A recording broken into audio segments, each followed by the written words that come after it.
नमस्कार. आवडीचे खाणे आणि राजकीय ताणेबाणेचा प्रवास घेऊन आम्ही पोचलोय कोकणात. कोकण म्हटलं तर एक नाव म्हणजे राणे हे आवर्जून समोर येतं.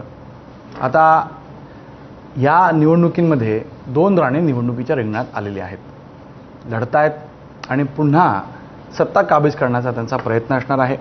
आज मला नितेश राणेंसोबत हा ब्रेकफास्ट, त्यांचे आवडीचे पदार्थ खाण्याचा सौभाग्य मिळालेलं आहे. तर नितेशजी, जोरदार तयारी आहे आणि तुमच्या कणकवलीमध्ये मी आहे, नीलम्स कंट्री साईडमध्ये मी आहे आणि तुम्ही इथलं पदार्थ, इथलं जे जेवण, त्याचा आस्वाद नेहमी घेता. आता इथं मिसळ आलेली आहे, पण तुमचा फेवरेट फूड जर म्हणायला गेलो, आवडतं पदार्थ कोणतं? आता आमच्या कोकणामध्ये येऊन तुम्ही अगर मिसळ खाल्ली तर आमच्यावर अन्याय आहे.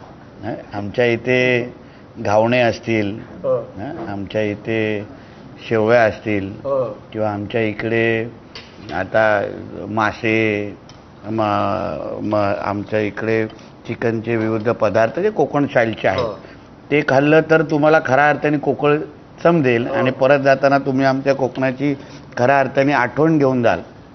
तर आता आम्ही थोडं राजकीय प्रश्नांकडे जातो, कारण तुम्ही आहात आणि राजकारणाचे प्रश्न होणार आहेत असं कसं होणार? शेवटी तुमची इमेज, तुमचा चेहरा आजकाल एक हिंदुत्वाचे पोस्टर बॉय किंवा भाजपचं हिंदुत्व ॲग्रेसिव्हली पुढे नेणारे म्हणून, नेते म्हणून पाहिले जातात तुम्हाला.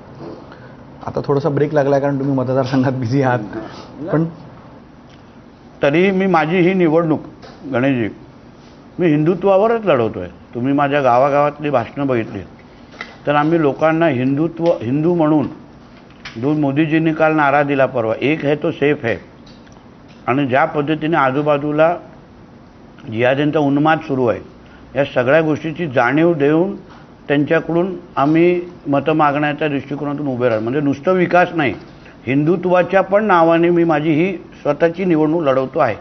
म्हणजे माझ्या राज्यात वेगळं आणि घरात वेगळं असा विषय नाही. इकडला पण हिंदू समाजाला जागृत करणं, या निवडणुकीमध्ये हिंदू म्हणून 20 तारखेला मतदान करणं, पहिला धर्म आणि मग राजकारण.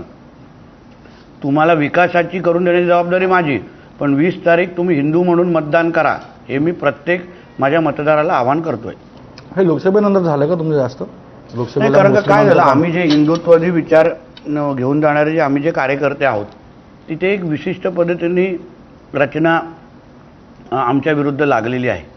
म्हणजे बाहेरचा मतदार आणणं, मुंबईवरून काही लोकांना येऊन आमच्या विरुद्ध प्रचार करायला लावणं, बाहेर